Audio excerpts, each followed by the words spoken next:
Headlights approach a small patch of sand. The beach is so vast and empty in the dark that the bright headlights only light a small part of the sand. The white-walled tires of the 1942 Ford panel truck van come to a stop on the patch of sand illuminated by the headlights. The sound of two doors slamming shut echo throughout the night air. The back panel of the work truck is opened momentarily and then slammed. There is the grunting sound of two men trying to set something heavy down. The dark figure in the moonlight stops by the side of the van and stares. "Bridwell and Porcello Plumbing," he reads. "Was the only van I could find," the other voice in the moonlight exclaimed. The dark figure in the moonlight was tall, with a slight curve in his spine as it neared his neck, causing his shoulders and head to be pushed forward. He was clean-shaven, except for a slight stubble underneath his lip. He stood there a moment longer and enjoyed a cigarette. He was calm and relaxed. "A sure lot of help you are," said the voice below in the sand, digging. The fat one down in the sand was wearing what looked like a police uniform.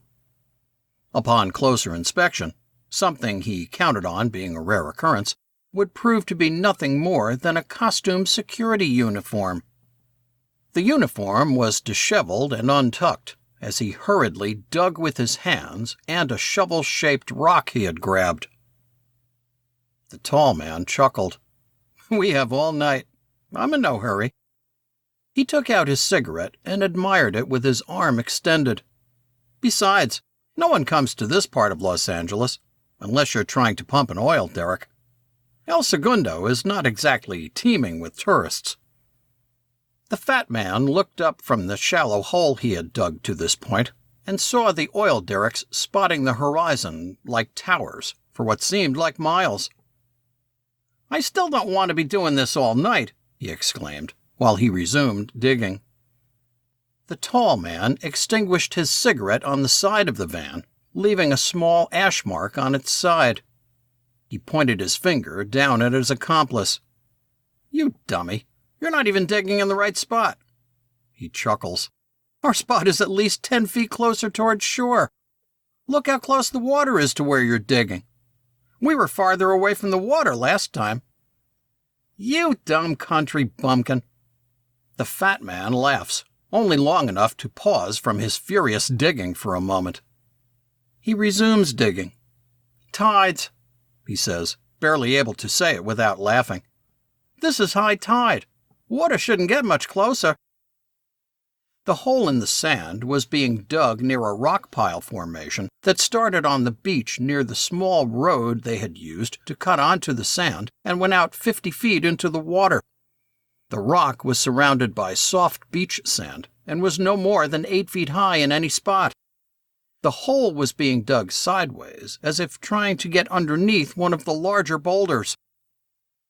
"There," the fat man says with exasperation. He points to the small cavern underneath the large rock. A space about the size of a hope chest was revealed between the rock, the sand, and the rocks that surround it. The tall man is paying no attention as he twirls his revolver on his index finger, the white handle sparkling in the moonlight against the black sky. "Hey!" the fat man shouts and gets the attention he is looking for. "Good." He rubs his hands together. "What are we up to so far?" The fat man wipes sand away from his face and unbuttons the last button of the security guard jacket that had still been attached. "I don't have time to count it all, but supposing we got nearly 25 grand after this haul." A smile comes over his face as he says the number.